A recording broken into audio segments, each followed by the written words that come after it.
సంగారెడ్డి జిల్లా పటాన్చెరు పట్టణంలో అంబేద్కర్ విగ్రహం వద్ద సీఎం రేవంత్ రెడ్డి, సోనియా గాంధీ, రాహుల్ గాంధీ చిత్రపటాలకు పాలాభిషేకం చేసిన తెలంగాణ రాష్ట్ర youth Congress protocol chairman Aditya Reddy ఆధ్వర్యంలో ఎస్సీ, బీసీ, మైనార్టీ బిల్లు అసెంబ్లీలో బిల్లు ప్రవేశపెట్టి బిల్లు ఆమోదించినందుకు ఈ సందర్భంగా ధన్యవాదాలు తెలిపి పాలాభిషేకం చేసిన youth Congress protocol chairman Aditya Reddy, స్థానిక పటాన్చెరు మండల అధ్యక్షులు సుధాకర్ గౌడ్, మాజీ సర్పంచ్ శివానందం, మాజీ సర్పంచ్ జయమ్మ, మాజీ లకుడారం సర్పంచ్ రాజురెడ్డి, కాంగ్రెస్ నాయకులు, కార్యకర్తలు పాల్గొన్నారు.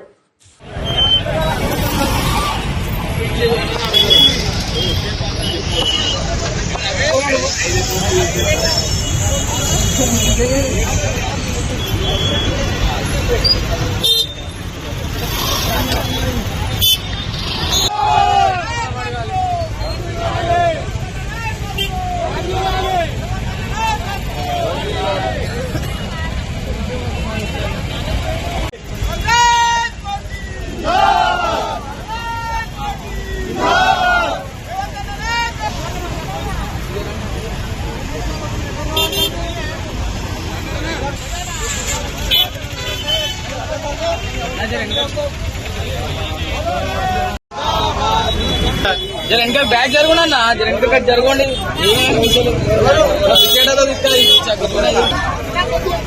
అన్నా కొంచెం ఇంకా జరుగునా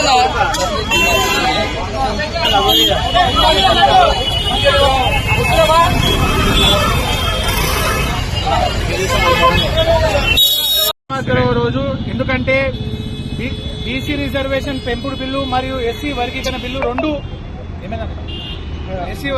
బిల్లు రెండు పాస్ అయినాయి అసెంబ్లీలో. ఇది చాలా చారిత్రాత్మకం. రేవంత్ అన్న నెరవేర్చిండు రాహుల్ గాంధీ గారు ఇచ్చిన మాటని. అందరికీ మరీ ధన్యవాదములు. దీన్ని ఇంకా ముందుకు తీసుకోవచ్చు కాంగ్రెస్ పార్టీ. జై కాంగ్రెస్. భారతదేశ చరిత్రలోనే చారిత్రాత్మకమైన నిర్ణయం తీసుకోవడము ఈ రోజు మన తెలంగాణ ప్రభుత్వం ఏదైతే కాంగ్రెస్ ప్రభుత్వం తీసుకున్నటువంటి నిర్ణయం చాలా గొప్పది. ఇది ఇలాంటి నిర్ణయం కూడా చరిత్రలో ఎవరు తీసుకోలేరు. ఏదైతే ఉంటుందో ధైర్యం చేసి బీసీ, ఎస్సీ, ఎస్టీలకు, మైనార్టీలకు అందరికీ కూడా సమాన్యాయంగా చరిత్రాత్మకమైన నిర్ణయం తీసుకోవడం వల్ల అందరిలోన హర్షం వ్యక్తమవుతుంది. అందరూ కూడా ఇక్కడ బీసీ, ఎస్సీ, ఎస్టీ, మైనార్టీలు అందరూ కూడా పాలాభిషేకం చేయడం జరిగింది. మేమందరం కూడా రుణపడి ఉంటాము. అతను ఏదైతే సీఎం గారు తీసుకున్న నిర్ణయానికి మేమందరము కట్టుబడి ఉన్నామో కృతజ్ఞతగా ఈ రోజు పాలాభిషేకం చేయడం జరిగింది. మన తెలంగాణ ప్రజాప్రభుత్వం పూర్వం చెప్పేవాళ్ళు ఇంద్రమ్మ రాజ్యం అంటే ఎలా ఉంటుందో అని చెప్పేదానికి ఉదాహరణగా ఈరోజు గౌరవ ముఖ్యమంత్రి రేవంత్ రెడ్డి గారు అసెంబ్లీలో తీసుకున్న నిర్ణయం చాలా గొప్ప విషయం. ఎందుకంటే అన్ని పార్టీలను ఒక ఏకతాటిపై తీసుకొచ్చి అందరితో మాట తీసుకొని ఇది చేయడం అనేది చాలా గొప్ప విషయం. బీసీలకు కానీ ఇక్కడ ఎస్సీలకు కానీ ఈరోజు రాష్ట్రంలో అందరికీ మంచి జరుగుతుందంటే ఈ బీసీ రిజర్వేషన్ కానీ, ఎస్సీ సప్లాన్ కానీ ఇవన్నీ చేయడం వల్ల అందరికీ బాగుంటుంది. కాబట్టి గౌరవ రేవంత్ రెడ్డి గారు మరియు అతని టోటల్ గా ఉన్నటువంటి మంత్రివర్గము, దాంట్లో మన జిల్లాకు సంబంధించిన దామోదర్ రాజనరసింహ గారికి, అలాగే మన గౌరవ రాహుల్ గాంధీ గారు దీనికి ఓ సాహసమైన నిర్ణయానికి పునాది వేసినటువంటి రాహుల్ గాంధీ గారికి అందరికీ ధన్యవాదాలు తెలుపుకుంటూ మన రాష్ట్ర అసెంబ్లీలో ఉన్న ప్రతి ఒక్కరికి ధన్యవాదాలు తెలుపుకుంటూ ముగిస్తాం. అందరికీ నమస్కారం.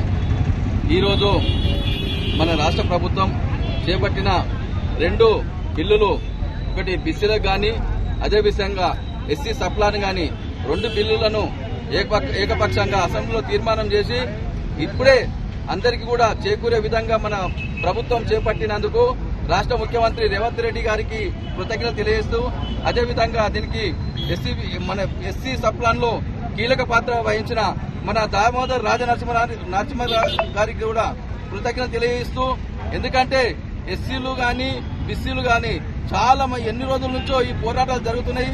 ఆ పోరాటాల ప్రతిఫలంగా ఇవాళ ఎవరు చేయలేని ఒక నిర్ణయాన్ని మన కాంగ్రెస్ ప్రభుత్వము తీసుకొని మన రాహుల్ గాంధీ ఆలోచన విధానం మనసులో పెట్టుకొని మన రేవంత్ రెడ్డి గారు నెరవేర్చినందుకు వారికి ఈ యొక్క ఎస్సీ బీసీ మైనార్టీ సోదరులు అందరూ కూడా రుణపడి ఉంటారని తెలియజేస్తూ జై కాంగ్రెస్. యనమల రేవంత్ రెడ్డి గారు ఒక సాహసోపేతమైన నిర్ణయం తీసుకోవడం ఇది భారత చరిత్రలోనే మరి భారతదేశంలో ఉన్నటువంటి 31 రాష్ట్రాల్లో ఓన్లీ తెలంగాణ రాష్ట్రంలో కులగణన చేసినటువంటి ముఖ్యమంత్రి ఎవరై అంటే అది రేవంత్ రెడ్డి గారికే విజయం దక్కుతుంది. మరి అసెంబ్లీలో వారు ఏకపక్షంగా అన్ని పార్టీల మద్దతుతోటి బీజేపీ, బీఆర్ఎస్, సిపిఐ, సిపిఎం మద్దతుతోటి, ఎంఐఎం మద్దతుతోటి మరి అసెంబ్లీలో 42% బీసీ రిజర్వేషన్ బిల్లు పాస్ చేయడం, అదేవిధంగా ఎస్సీ ఎస్టీ మైనార్టీలకు ఎస్సీలకు సప్లాన్ చేయడం కూడా హర్షించదగ్గ విషయం.